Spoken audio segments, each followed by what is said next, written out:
Good morning student. SST के online class में आपका स्वागत है। इस समय एसएसटी में हम लोग भूगोल में चैप्टर 3 अफवाह पढ़ रहे हैं। उसके अंतर्गत हम लोगों ने पिछले वीडियो में हिमालय से निकलने वाली नदियाँ पढ़ा, उसमें ब्रह्मपुत्र नदी के बारे में पढ़ा, सिंधु नदी के बारे में पढ़ा, गंगा नदी के बारे में पढ़ा।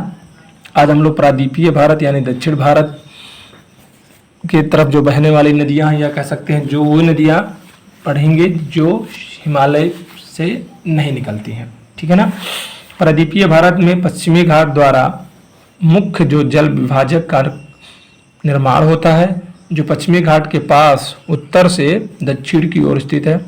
प्रायद्वीपीय पठार की ज़्यादातर नदियाँ जैसे कृष्णा, कावेरी, गोदावरी, महानदी पूर्व की ओर प्रभावित होती हैं और बंगाल की खाड़ी में जाके गिर जाती हैं। ये नदी अपने मुहाने पर डेल्टा का निर्माण करती हैं।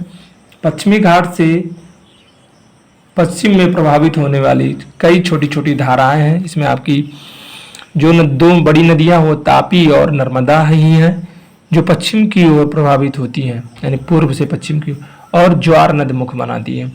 प्रायद्वीपीय नदियों की अफवाह द्रोणी आकार में अपेक्षाकृत छोटी होती है। क्यों? क्योंकि ये नदियाँ हिमालय से नहीं निकलती हैं, इसीलिए केवल वर्षा ऋतु में ही इनके अफवाह में विशालतम धारा रहती, तेज रहती, बाकी गर्मियों के दिनों में ये सिकुड़कर छोटी हो जाती।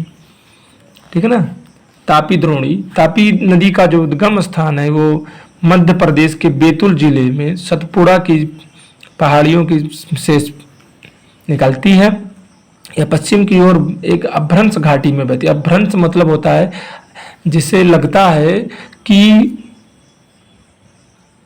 काफ़ी गहरी नदी है। अभ्रंश मतलब होता है कि आप देखेंगे तो उसका जो क्या कह सकते हैं, जो गहराई है वो एक्चुअली पता नहीं चलती, वो लगता है कि ये पाताल में बह रही है। अचानक ऐसा ही दिखाती है। गड्ढे बहुत गहराई में दिखाई पड़ती है, परंतु यह लंबाई में अपेक्षाकृत बहुत छोटी होती है। इसकी द्रोणी में मध्य प्रदेश, महाराष्ट्र तथा गुजरात शामिल है, यानी ये तीनों क्षेत्रों में ये मुख्यतः बहती है। द्रोणी मतलब इन्हीं क्षेत्रों में बहने वाला। पश्चिमी घाट तथा अरब सागर के बीच का तटीय मैदान भी बहुत सकरा है, इसलिए तटीय नदियों की लंबाई बहुत कम होती है, यानी जो प्रायद्वीपीय नदियाँ होती हैं। प्रायद्वीपीय नदियों में सबसे बड़ी नदी है गोदावरी, जिसे दक्षिण भारत की गंगा भी कहा जाता है। पश्चिम की ओर प्रभावित होने वाले मुख्य नदियाँ पेरियार, साबरमती, माही है और भारत पूजा है। इन राज्यों के नाम बताइए जहाँ ये नदियाँ बहती, इसके बारे में जानकारी करनी है, आपको बताना है।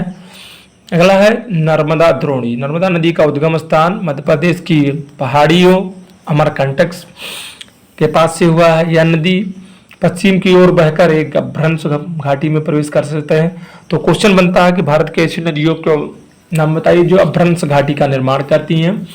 तो आपके मुख्यतः दो नदियां हैं जो अभ्रंश, कई नदियां हैं लेकिन मुख्यतः तापी और नर्मदा है जो अभ्रंश घाटी का निर्माण करती हैं। इस नदी का महत्व पर्यटन स्थलों के निर्माण के कारण काफ़ी अधिक है। नर्मदा नदी संगमरमर की चट्टानों में बहकर जबलपुर के निकट गहरी कंदराओं का निर्माण करती है तथा धुआंधार जलप्रपात यानी झरने का भी निर्माण करती है। यह स्थल को देखने प्रतिदिन अनेक पर्यटन आते हैं। नर्मदा में कुछ छोटी नदियाँ भी मिलती हैं। इसकी द्रोणी मध्य प्रदेश, गुजरात आदि क्षेत्रों में विस्तृत है। ज्वार नदमुख एक्चुअली जो डेल्टा है ये बनाकर अरब सागर में गिर जाती है।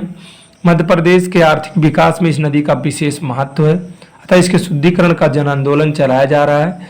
इस नदी की द्रोणी में उपजाऊ जलोढ़ मिट्टी के निक्षेप पाए जाते हैं, यानी ये नदी अपने साथ जलोढ़ मिट्टी के को लेके आती है। अगला है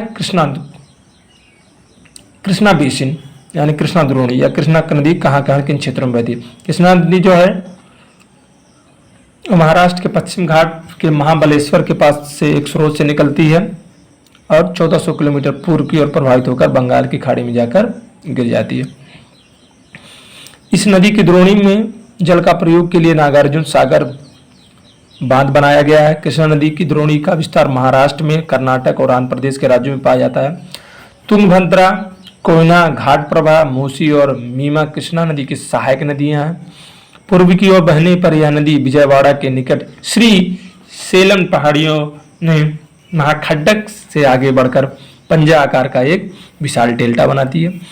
जो बहुत उपजाऊ है। अमरावती और विजयवाड़ा जैसे विशाल और प्रसिद्ध नगर कृष्णा नदी के किनारे बसे। ये आंध्र प्रदेश के क्षेत्र के, कर्नाटक के क्षेत्र, ये बहुत उपजाऊ हैं, क्योंकि ये भी कृष्णा नदी भी ऐसे उपजाऊ मिट्टियों को अपने साथ बहा के लाती है।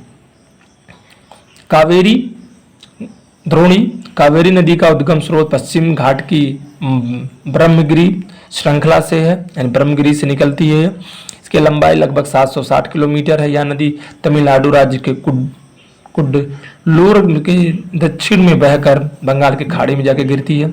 अमरावती, भवानी, हेमवता, कावेरी इसकी प्रमुख सहायक नदियां हैं। यह नदी भारत का दूसरा बड़ा जलप्रपात बनाती है, जिसका नाम शिव समुद्रम है। कावेरी नदी दक्षिण भारत की एक महत्वपूर्ण और उपयोगी नदी है। इसकी द्रोणी तमिलनाडु, यानी कहाँ ये क्षेत्र में फैली है। तमिलनाडु में इसका क्षेत्रफल है, केरला में है, कर्नाटक राज्यों में है। यह नदी नहरों को पेयजल उपलब्ध कराती है। इस नदी से बिजली का उत्पादन होता है। खेतों की सिंचाई सुविधाएं भी इस नदी से होती है। यह नदी तवांजूर जिले में जाकर एक विशाल डेल्टा बनाती है। अगला जो है इम्पोर्टेंट, क्या आप जानते हैं भारत का दूसरा विशालतम जलप्रपात कावेरी नदी बनाती है। इसे शिव समुद्रम के नाम से जाने जाते हैं। प्रपात द्वारा विद्युत उत्पादन किया जाता है और इसमें बेंगलोर, मैसूर और कोलार स्वर्ण क्षेत्र को भी प्रदान करती है। भारत का पहला जलप्रपात कौन है, इसे आपको पता करना है, ठीक है ना। महानदी द्रोणी, महानदी छत्तीसगढ़ राज्य की उच्च सीमा से निकलकर उड़ीसा में बहती है। छत्तीसगढ़ पहले मध्य प्रदेश का ही एक भाग था। नवंबर 2000 में जब अटल बिहारी वाजपेयी की सरकार थी, उस समय इसे छत्तीसगढ़ से अलग करके एक नया स्टेट बनाया गया था। तो नवंबर 2000 में इसका ये अस्तित्व में आया था छत्तीसगढ़। पहले किसका हिस्सा था, मध्य प्रदेश का। इस नदी का प्रवाह मार्ग 860 किलोमीटर है, जो महाराष्ट्र, छत्तीसगढ़, झारखंड और उड़ीसा राज्यों तक विस्तृत है। गोदावरी सबसे प्रमुख, और मैंने बताया कि प्रायद्वीपीय भारत की सबसे बड़ी नदी। गोदावरी नदी का उद्गम नासिक जिले के पश्चिमी घाट के उच्च शिखर से होता है। यह नदी बड़ी प्रायद्वीपीय नदी है। यह 1500 किलोमीटर पूर्व की ओर प्रभावित होकर बंगाल की खाड़ी में गिरती है। प्रायद्वीपीय नदियों में इसकी द्रोणी सबसे बड़ी है, मैंने बताया आपको।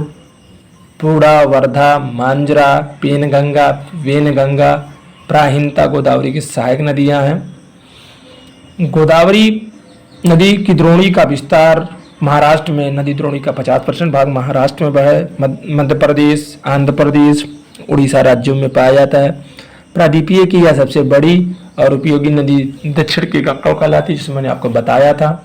इसमें इन बड़ी नदियों के अतिरिक्त कुछ छोटी छोटी नदियां हैं जो पूर्व की ओर प्रभावित होती हैं।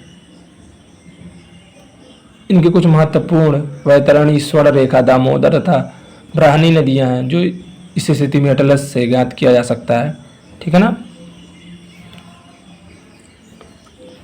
आगे है झीलें।